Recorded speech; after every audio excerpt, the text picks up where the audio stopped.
Hey, what up, YouTubers? Since I'm over here, this is funny. This is a 50-ton Carrier air-cooled chiller, and got a Goodman fanboy that trolled a bunch of my videos just to like give Goodman praise. He's basically good bootlicking the Goodman brand, even though Goodman brand is known to be the biggest, noisiest, most unreliable turds here in the Arizona desert. He's just in denial, but anyway, he trolled videos and put moot points, each one.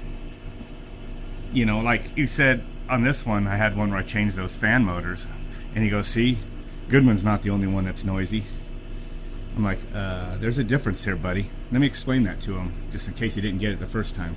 Okay, see these fans on the top? These are the standard fans that come on these units. That's what's supposed to be on there. This is just located within a brick wall surrounding, see here?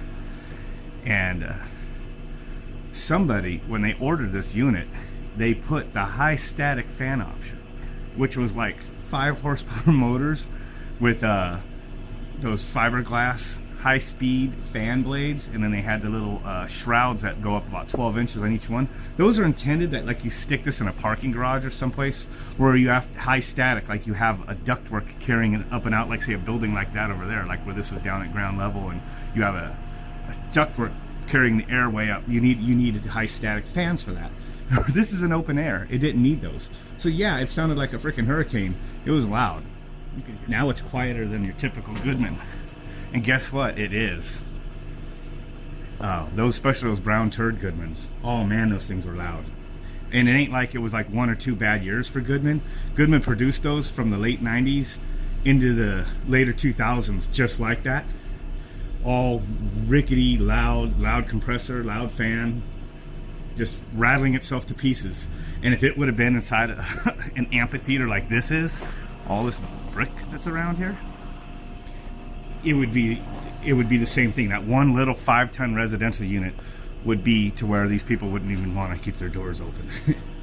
But this thing sounds great now. It's a little mild out this morning, so that's why it's not running. But probably was just a little bit ago because there's a bunch of sweat on the electronic expansion valves, both those things. Oh yeah, and since we're comparing this to a noisy residential Goodman, I mean, this is 10 times the size of a largest Goodman unit. This is 208 here, 3-phase.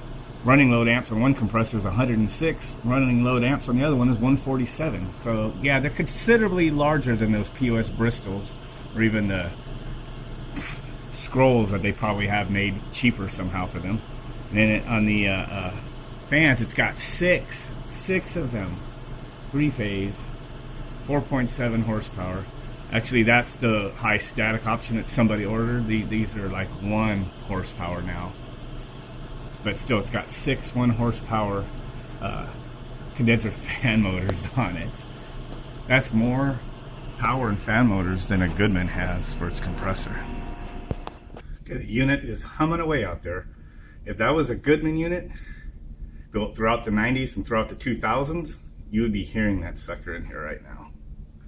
Yeah, that's a 50-ton unit. Granted, not all stages compressor on, but all those fans are running. See how quiet that thing is. I mean, you hear it. I mean, it's a big unit, but it's quieter standing right here than a Goodman unit is. Even if I stand next to it, you'll probably still hear me talk. And then I'll put up a video clip after this of the last Goodman unit I worked on that was loud just like a couple months ago on that rooftop. I'll put that. Recorded with the same phone. It's way more harsh sounding, and it's actually louder.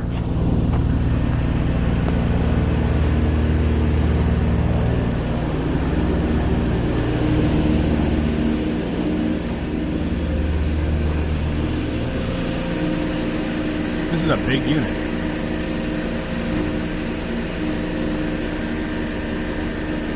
You definitely hear it, but it's not like a harsh rattle. So it's not hard on the ears. As soon as you get like 15 feet away from it, it doesn't seem bad at all.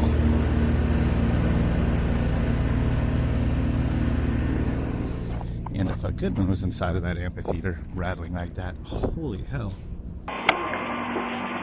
You can hear it loud here, echoing off the wall though. Yeah.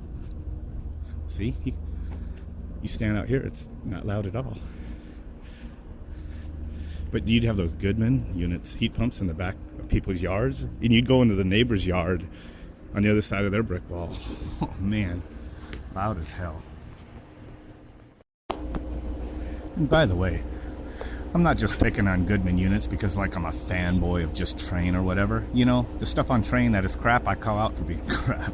You know, but Goodman, seriously, I've worked on this area. I used to do residential a lot too, and dude, it was an epidemic throughout the late 90s, all through the 2000s, you know, and then by late 2000s, I went to straight commercial. I wasn't doing a mix anymore. But all through the 2000s, dude, you people that are not in the Arizona desert, that don't have all these desert series Goodman heat pumps, you probably have no clue. You probably have straight cooling with gas mostly. So you miss out on a lot of the issues. And the units don't work as hard. But it was an epidemic. It was so bad. I mean, literally, you would sometimes go to 2 houses in one day where the whole complaint was just that their unit is so noisy.